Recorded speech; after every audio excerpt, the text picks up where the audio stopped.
Welcome back to SLN, and we hope you enjoy our second show. We're going to jump right in today and let Gord Drake get your blood pumping for you.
It's early April, and for local fishermen, there's typically a lot to do at this time of year. Roger Pike is the only one still operating from a traditional fishing stage, so peeling sticks and logs to keep the stage standing is pretty normal stuff.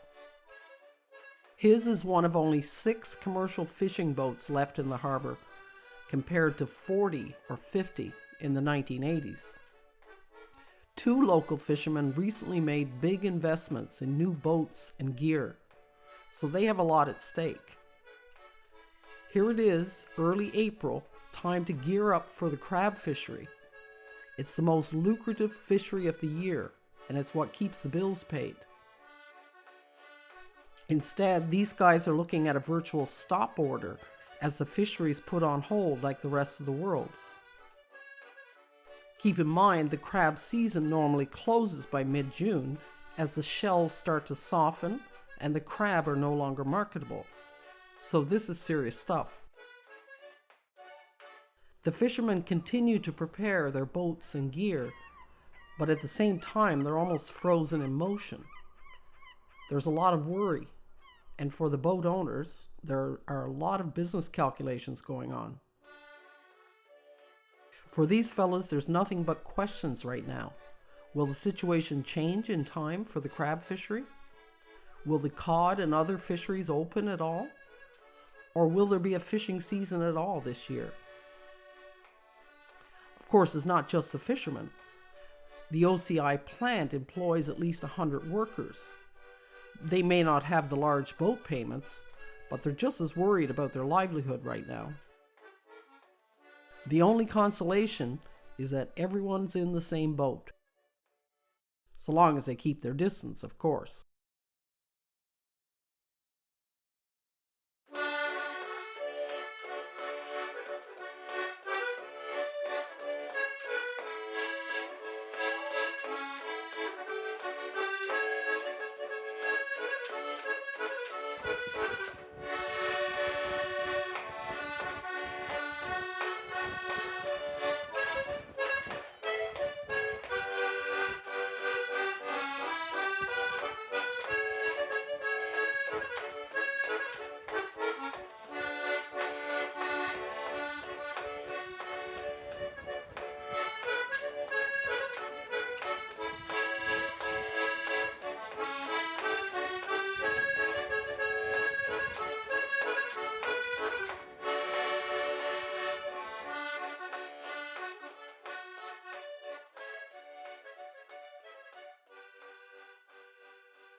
The oldest member of our community just turned 98 years old.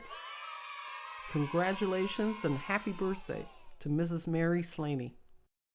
Many people will remember Mary from the post office, where she worked for many years. She and her husband Sylvester had 6 children, and they lived in the center of town near the Quirks and the Etchegarys. Happy birthday, Ms. Mary. Now, Philomena Slaney is pretty young by comparison. She turned 70 this week. She retired from the fish plant 5 years ago, but she keeps pretty close ties with her co-workers there. Yeah, you enjoy yourself. They normally take her out to celebrate, but the best they could do this year was to drive by and make some noise to let her know they were thinking of her.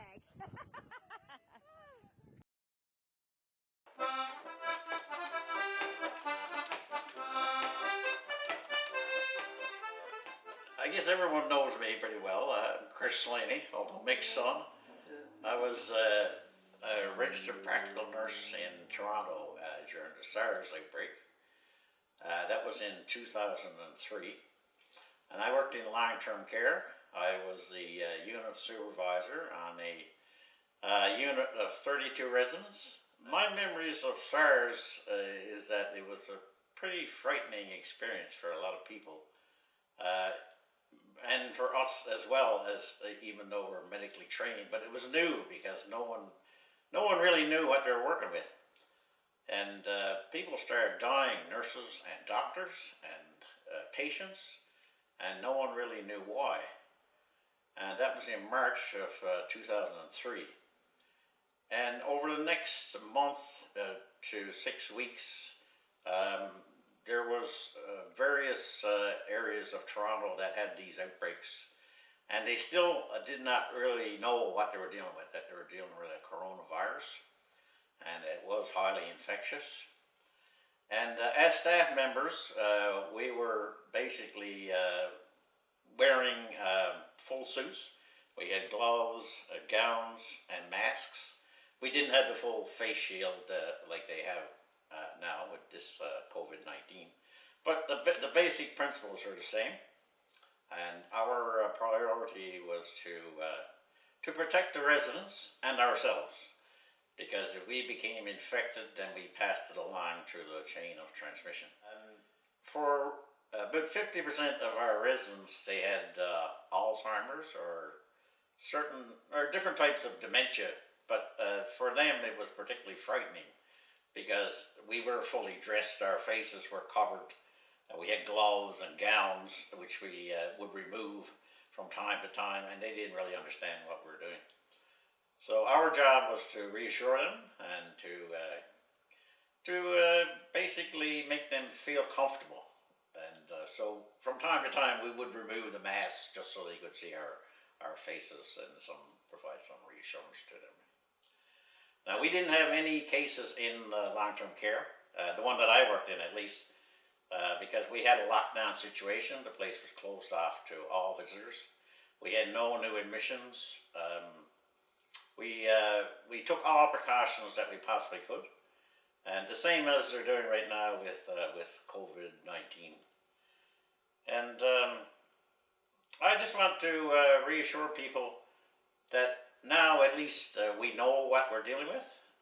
They identified this virus within a week after it appeared, the first week of January 2020. And we know how to stop the transmission. Basically, you wash your hands for 20 minutes, you maintain... 20 seconds. 20 seconds. 20 minutes is a bit rough. 20 seconds of hand washing. You can think of it as 20-20. 20 minutes of hand washing, 2 meters of distance, which is 6 feet for us people from the old system, and 0 excuses, which I kind of liked that when I saw that on Facebook. When we were going around with all this garb on, there was this lady, I remember, Helen, her name was, and every day I would come in, I say, "Hi Helen, how are you today?" She always sat in the same place, and I came in with all this mummer's rig on me, and I went over and said, "Helen, how are you today, Helen?" And she would always respond, but she kept looking at me puzzled, and obviously she didn't know who I was. And as I turned to walk away, she said, "Damn fool!" I thought that just cracked me up. And little incidents like that kind of helped us get through that, right? Because a little humor certainly goes a long way. The main thing is to follow the directions from public health for all of us. The rules are the same. It doesn't matter what your status in life, and we'll get through this. That's basically it.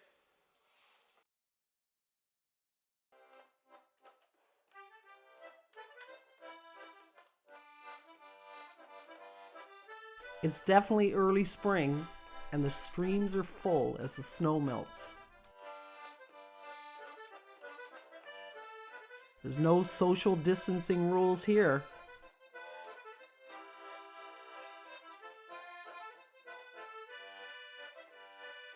Someone likes their flowers year-round,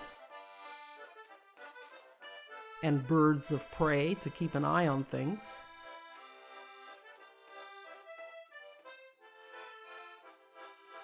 Scott has got his next year's wood supply in. Good for him. These fellows look friendly enough. These guys are harvesting seaweed to fertilize their gardens.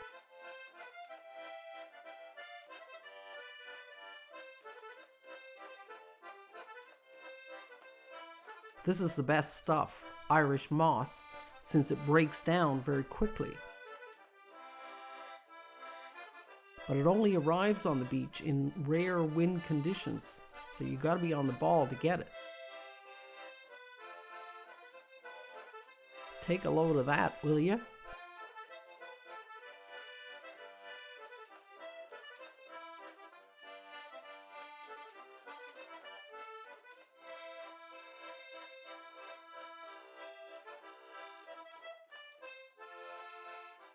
This fellow is Jim Jarvis from Lawn. Turns out we're second cousins, and it's the first time we met.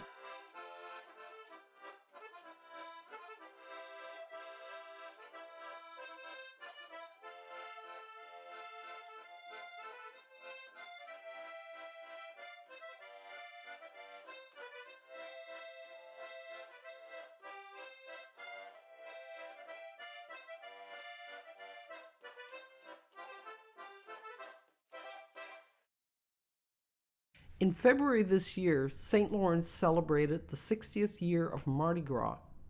That's a long-standing community tradition. So in the coming weeks, we hope to highlight some of the history of Mardi Gras over the years. We'll start today with a piece from this year's event. The St. Thomas Aquinas Church Choir sang a beautiful selection of songs from 1960, the year Mardi Gras began here. So here's one of those songs.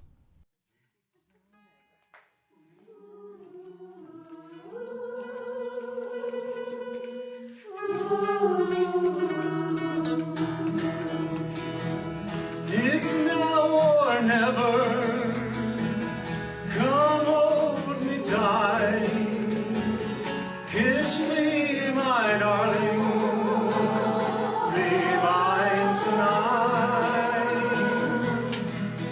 Tomorrow will be too late, it's now or never, my love.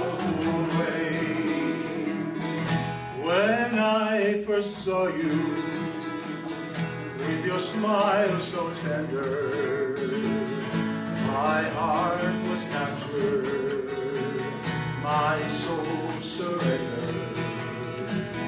I'd spent a lifetime waiting for the right time. Now that you're near, the time is here at last. It's now or never. Come on, time. Kiss me, my darling. Be mine tonight. Tomorrow will be too late. It's now.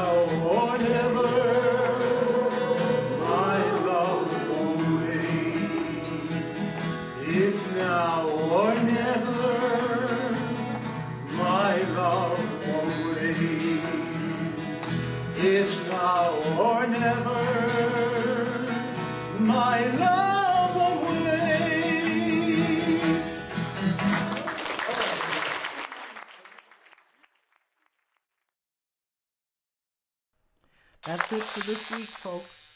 Don't forget, we really welcome your feedback and good ideas. Just leave a comment below or send us an email. We especially welcome your content contributions. If you give us some raw material, we can turn it into a segment on the show. Music, photographs, video footage, or audio. We'd love to see your hobbies and adventures up close, or share a good story or a laugh. For an upcoming show, we're thinking of a dance party. So how about you show us your best moves, and we'll put it together. Don't forget to subscribe to our channel so you don't miss anything. And for our Catholic viewers, Father Nelson Boren has a beautiful message for Palm Sunday. In fact, Father has his own show now, and it's available on Sunday here on the SLN channel. Better say your prayers, boys. Here comes the Padre. Stay safe, and we'll be back soon. The prettiest girls I've ever seen, they came from Newfoundland. Prettiest girls, Newfoundland.